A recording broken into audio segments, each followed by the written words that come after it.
You're what's poppin', gang? Hope everybody here. Hope y'all got it. This smoking with Peso. Cue the intro. Be dangerous with a game, but I'm still dangerous on my own. So if you thinking you gon' play, just pack 'em out. Alright, so I just want to make this clear. No, I did not wait until my hair got longer so I could put it in a ponytail to do another video. I was actually been cooking up and coming up with different schemes and different content for y'all, you know? But so if if you follow me on TikTok, make sure y'all check that out. I'm gonna drop it in the description because I don't do the TikTok thing and I don't know my name, so we gonna figure that out later, G. But if y'all new to the channel, remember like, share, subscribe, comment, ring that bell, and we got this Yella Beezy hire for Hitman. The feds snatching everybody up. They snatching everybody up. They done got Big U, Yella Beezy. What? Who else?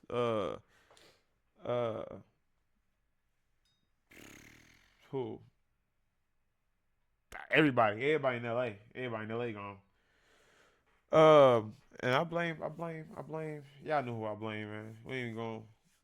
Do y'all want me to go there? I ain't gonna go there. But we already made it over, so we ain't gonna waste too much more of y'all time. We gonna dive right into this thing and see what's to it and see what happened, and cause I've been knew who did it, or who had something to do with it, It's not rocket science. He's collaborated with the likes of Kevin Gates and Boozy Badass. His songs were climbing the charts of Billboard, and by all accounts, his career was only going up. Then he was gunned down in broad daylight on a busy Texas highway. I'm Elizabeth Milner with Law and Crime. Now, the shooting was nearly 5 years ago, but just last week, police made a shocking announcement. They've arrested another Dallas rapper in connection to the case, accusing him of setting up the murder. But the question still remains as to why. For this case, we have to go back to 2020, November 11th of that year to be exact. Melvin Noble was heading north on Interstate 35 in Dallas, Texas. So, y'all know I always lose my lighters. Hold on.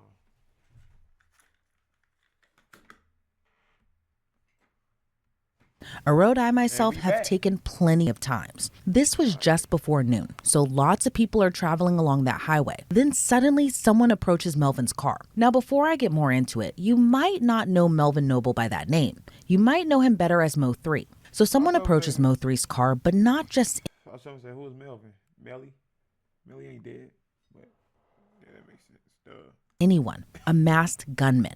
According to police, Mo got out of his car and ran. Then he was hit by several bullets. Now remember, this is a busy highway that for the most part is locked in and no way really to escape. Mo died from his injuries, and a bystander inside another car was hit as well, but survived. Now the imagery, kind of hard to get out of your head. I mean, it's an ambush-style attack on a highway, a bystander is hit.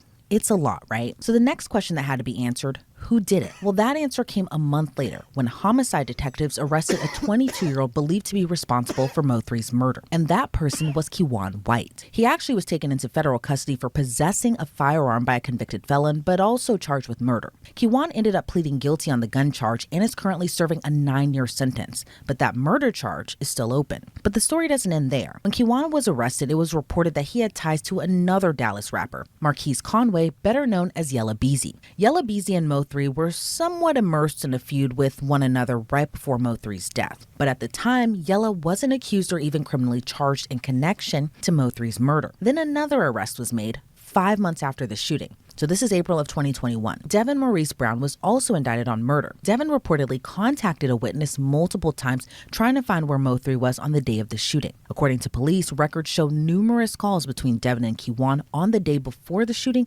and the day of. But Kiwan reportedly denied he even knew Devin or had any association with him. So by April of 2021, 2 people are arrested for Mo3's murder.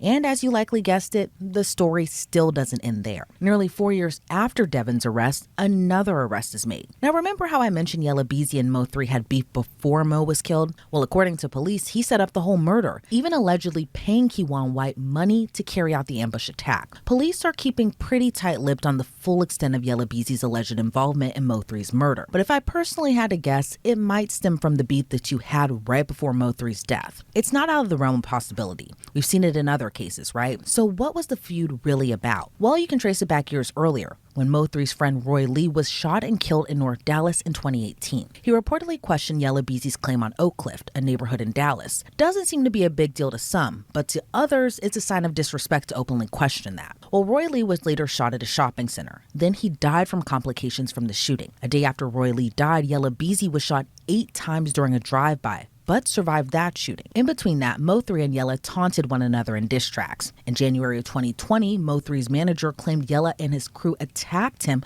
when he was leaving a club in Dallas. Then 10 months later, Mo3 was killed on I-35 in Dallas. But again, Yella Beezy wasn't arrested or even charged in connection to Mo3's death until 2025. And Yella Beezy isn't just charged with murder, but capital murder, meaning if convicted, that's life in prison with no chance of parole. Or it could even mean the death penalty. A big thank you to Odu for I was just finna say, boy, I'm glad she said it, because I was finna say it. That's life or that needle. Oh my, that permanent sleep, you know? Oh my God. They making statements with these artists, if y'all not understanding it, bro. They're making statements, bro. They not playing. They not playing. They don't care how much money you got no more. That don't matter to them no more. That do not matter. Not even a little bit no more. It's not the 80s, not the 90s, it's not the early 2000s. There's too much technology. Cameras are everywhere. I keep telling y'all, bro. The streets are so washed up, bro. You get money, move on, bro. Y'all trying to, oh, I'm putting money on. I'm putting money on. I'm putting money on. You putting more. Think about it like this, bro. Before you put that money, right? You putting more money on whoever. More money than they ever touched in their life. More money than they ever touched in their life if you let them live. You know? It's gonna hurt them more to see you shine and they can't even touch you. That's gonna hurt. That's gonna hurt. Cause you didn't beat the odds. You won. Oh yeah. And if y'all have it, y'all should definitely invest in one of these little glass holders. I'm not gonna lie, it definitely, hey, fingers don't burn no more. Hey, change your life. for sponsoring us. Odoo is an incredible all-in-one business management software that provides you with a range of copywriter. It helps a couple minutes later. Our news stories, odoo.com for your first year. To see you and thank you so much for joining me. Before we get into the allegations against Yella Beezy, take me back to November of 2020. What was your reaction to Mo3's murder, especially the scene of it being in the middle of I-35? But what was your reaction to his murder and just the ambush style of it? I think you just stated it perfectly. Something that happens like that in broad daylight on the interstate in Dallas is just something that is shocking. So I-35 is one of our busiest interstates here in Dallas, not just in Dallas, but in the state of Texas. And so this particular incident happened not on the interstate, but on the feeder road, which is right next to it, which is also very busy. And so what happened in this particular situation was the vehicle that stopped in front of Mo3 stopped. The person got out of the vehicle, ambushed him with a gun, running towards him. And Y'all saw that? I'm clipping that. I'm clipping that, and that's gonna be it. Hey, smoke too much. Smoke too much. Damn, I heard it. and shot him. He got out of the car running, right, and he was shot as in the back. And so something like that happening at any time is going to be insane and crazy. But happening in broad daylight in the middle of the day is something that is very much so disturbing and something that is not expected. Not expected in the slightest. And in your opinion, back then in 2020, we're in the midst of COVID, all of that sort. Was there any type of whispering kind of going on in Dallas about who might have been involved back then in Mo3's murder? I would say that there was definitely some whispering. There's a lot of people discussing. We're going to put that down for now. Because I know we reacting, y'all. I know. I'm stopping the reaction. I know. We not even on topic no more. I know. I done burnt my lip, man. It hurt. these back and forth with both of these individuals on multiple Damn. podcasts, on multiple television shows, multiple, if just media. Damn, man. This discussion was going Fudge. on because apparently this Y'all thought it was a particular curse? back and forth or controversy had been going on for some time. So this wasn't something that was that they didn't know that there was some type of controversy going on. But this particular just killing in broad daylight, I think that is something still to be surprised about. Yeah, and it's always disheartening, especially too, because, these were both rappers by both accounts, all up and coming, could have gotten to a great point in their music career, into their rap career. But then, something like this, where it feels like you can't really leave the streets behind, something like this happens, and now you have one person dead and another. What'd I just say? Well, we don't pre-watch. What'd I just say? Come on, bro. You just gotta leave them, bro. You gotta leave. You gotta grow up, bro. You know? Let the little kids have it. You know? We grown, man. Make some money. Another accused of murder for hire. With that being said, what was your reaction to Yella Beezy's arrest just last week? I mean, you said that so well. Just this is just something that can halt a person's career substantially. So one person being killed, dying, and another person being charged with this capital murder case. Capital murder is the highest level of a charge that can possibly go forward. The person faces life in prison without parole or the death Or, penalty. yes. So you are facing pretty much the top consequences that our state has to offer in something like this. So this is a very, very serious offense, and so it's a sad situation for both parties. Absolutely. You know what that means? They got all evidence. They finna go crazy in the courtroom. Oh my. He better plead out. And if he plead out, all he gonna plead out to his life. Oh my God. And why do you think, Yella Beezy wasn't arrested until this year? Mo3 was shot and killed back in 2020. Their feud seemingly widely That known, kind of evidence. going on even before that. Then they arrested the trigger person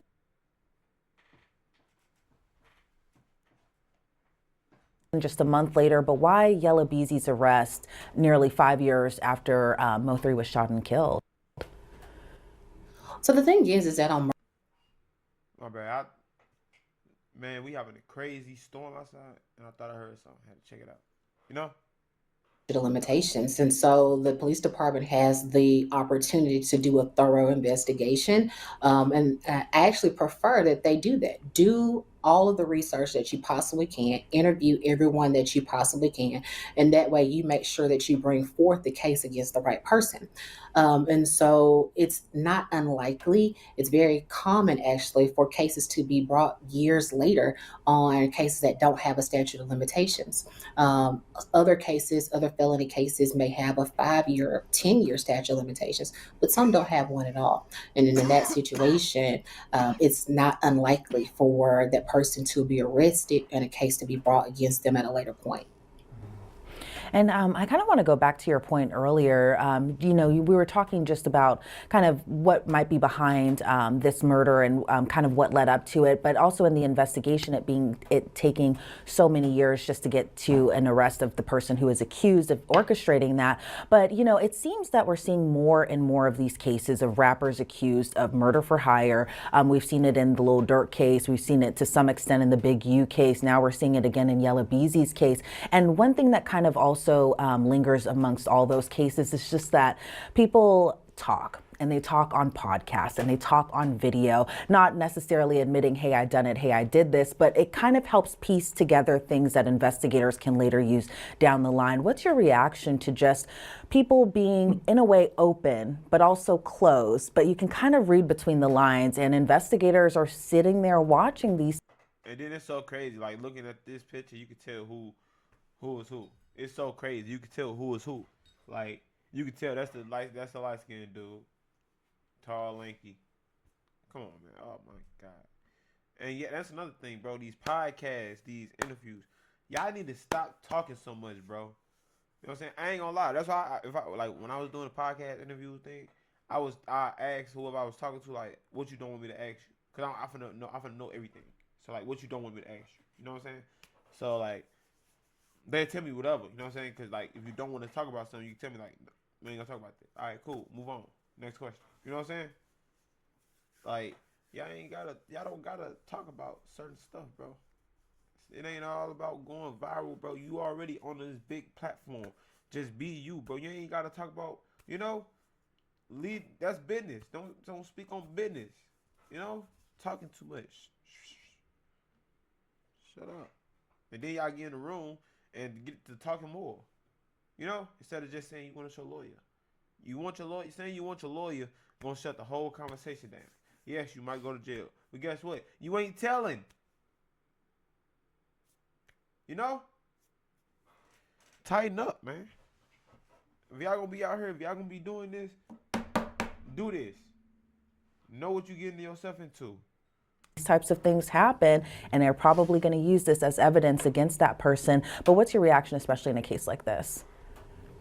You're 110% correct. I mean, we've seen in multiple cases before where police officers and district attorneys, prosecutors have used song lyrics or statements made on a podcast or statements Yep. made on different platforms in a trial setting. They've used that in the investigation, but even further down in the trial.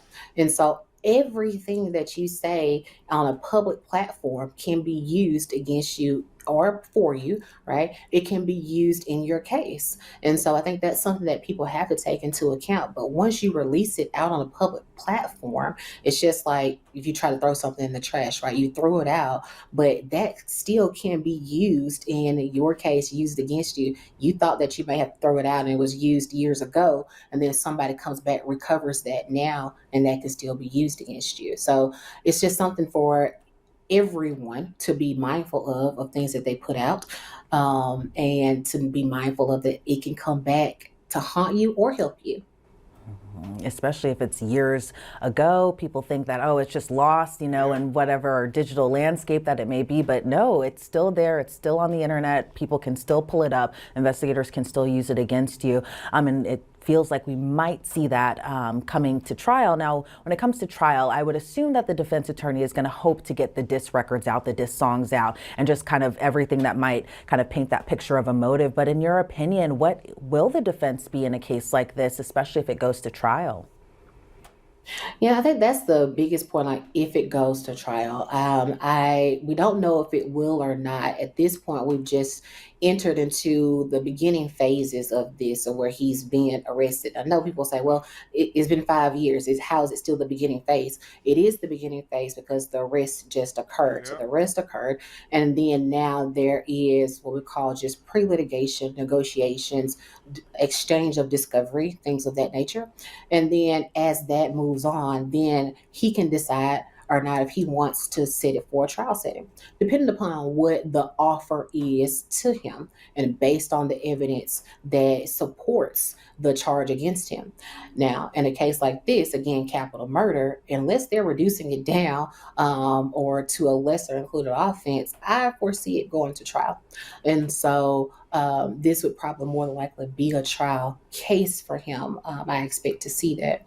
And so when we look at this, he's being charged with capital murder for hire, like you said, or for some type of financial gain. So the state would have to prove that he was the person that was behind this, orchestrating everything, and that he had something to gain from it. He was, in fact, gaining a financial attribute from it. And so that's really, I think, where the defense counsel will target.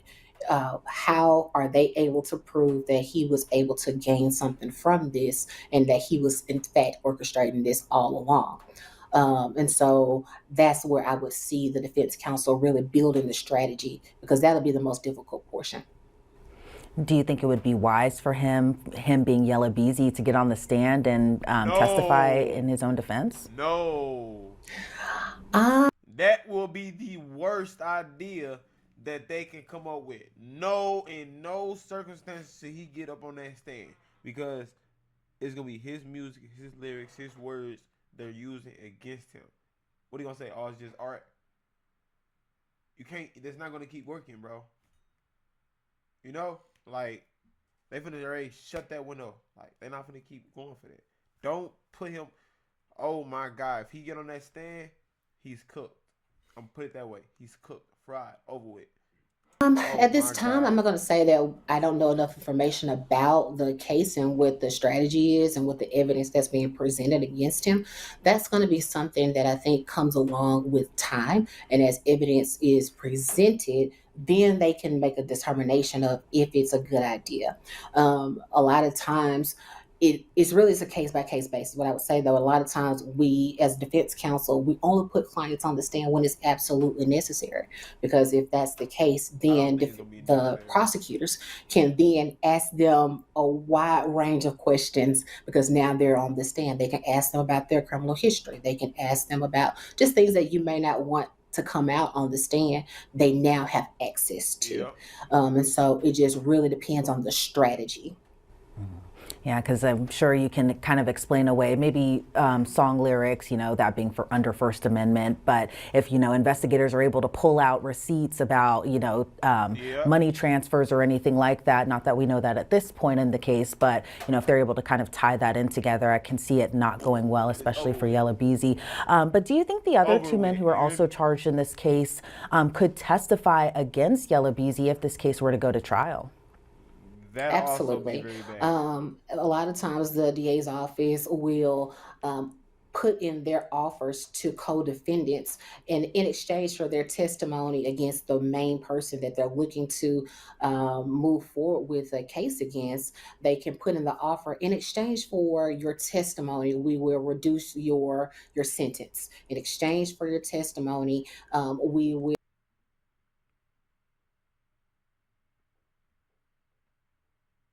They might testify. They might testify.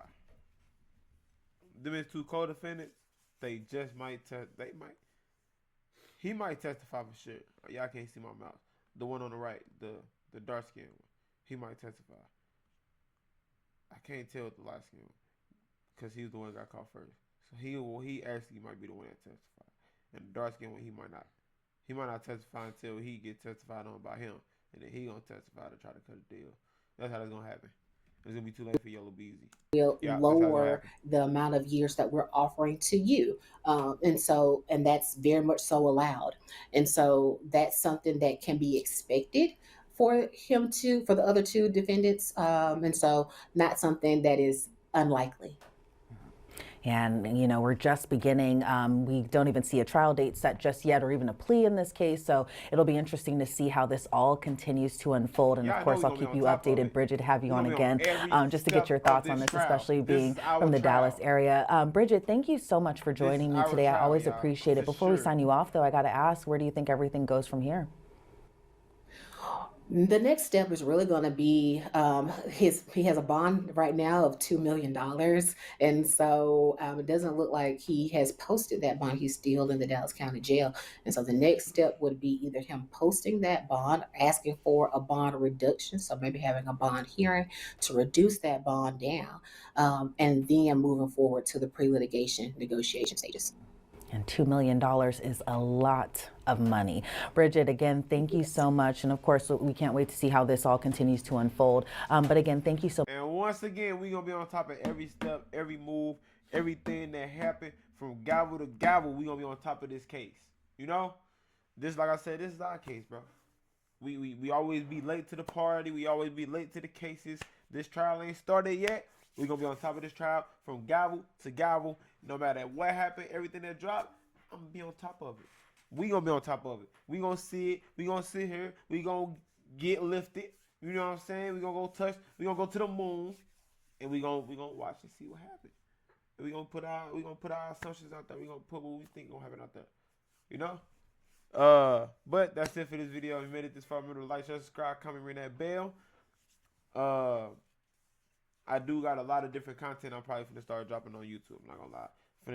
Probably to start doing little skit stuff, you know. But I'm starting off on TikTok to see how I'm doing on TikTok first. Then, depending on how I'm doing TikTok, then I'll move to YouTube. If you don't do too good on TikTok, I might keep it on TikTok, or I might just not do it. We'll see though.